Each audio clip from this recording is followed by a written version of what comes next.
हरे कृष्णा। आप सभी का दिन शुभ और मंगलमय हो।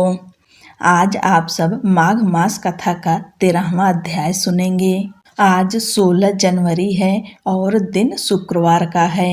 माघ शिवरात्रि भी आज ही मनाई जाएगी और माघ कृष्ण प्रदोष व्रत भी आज ही रखा जाएगा।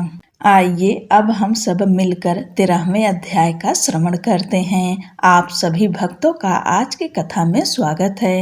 माघ मास महात्म का 13वां अध्याय। विकुंडल कहने लगा कि तुम्हारे वचनों से मेरा चित्त अति प्रसन्न हुआ है, क्योंकि सज्जनों के वचन सदैव गंगा जल के सदृश पापों का नाश करने वाले होते हैं। उपकार करना तथा मीठा बोलना सज्जनों का स्वभाव ही तो होता है। जैसे अमृत मंडल चंद्रमा को भी ठंडा कर देता है। अब कृपा करके यह भी बतलाइए कि किस प्रकार मेरे भाई का नरक से उद्धार हो सकता है। तब दूत कुछ देर ज्ञान दृष्टि से विचार कर मित्रता रूपी रस्से से बंधा हुआ बोला कि हे वैश्य, यदि तुम अपने भाई के लिए स्वर्ग की कामना करते हो तो जल्दी ही अपने 8 जन्म के पुण्य फल को उसके निमित्त अर्पण कर दो। तब विकुंडल ने कहा कि हे दूत, वह पुण्य क्या है और मैंने कौन से जन्म में और कैसे किया है, सो सब बतलाओ, फिर मैं अपना पुण्य अपने भाई को दे दूंगा। दूत कहने लगा कि हे वैश्य सुनो, मैं तुम्हारे पुण्य की सब कथा कहता हूँ। पूर्व समय में मधुवन में साल्की नाम का ऋषि था। वह बड़ा तपेश्वरी ब्रह्मा के समान तेज वाला था। 9 ग्रह की तरह उसकी स्त्री रेवती के 9 पुत्र थे, जिनके नाम ध्रुव, शशि, बुध, तार, ज्योतिमान थे।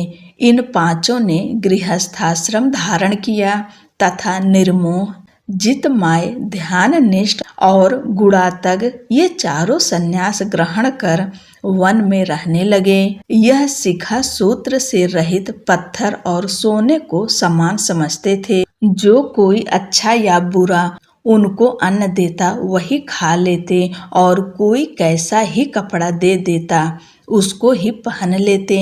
सदैव ब्रह्म के ही ध्यान में लगे रहते। इन चारों ने व्रत, शीत, निद्रा और आहार सबको जीत लिया। बस चर अचर को विष्णु रूप समझते हुए मौन धारण करके संसार में विचरते थे। ये चारों महात्मा तुम्हारे घर आए। जब तुमने मध्याह्न के समय भूखे प्यासे इनको आंगन में देखा तो तुमने गदगद कंठ से आंखों में आंसू भरकर इनको नमस्कार करके इनका बड़ा आदर सत्कार किया।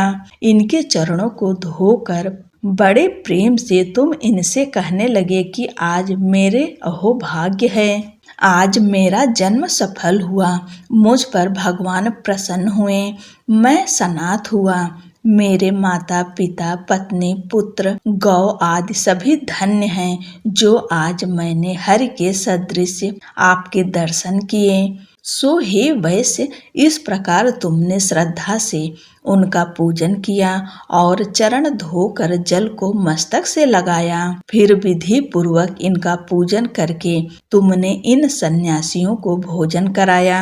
इन सन्यासियों ने भोजन करके रात को तुम्हारे घर में विश्राम किया और ब्रह्मा के ध्यान में लीन हो गए।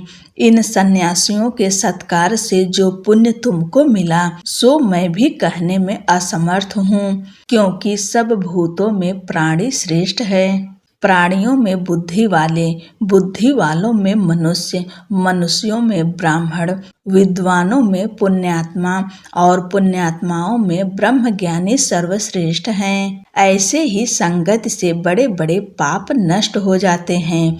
यह पुण्य तुमने अपने पहले 8वें जन्म में किया था।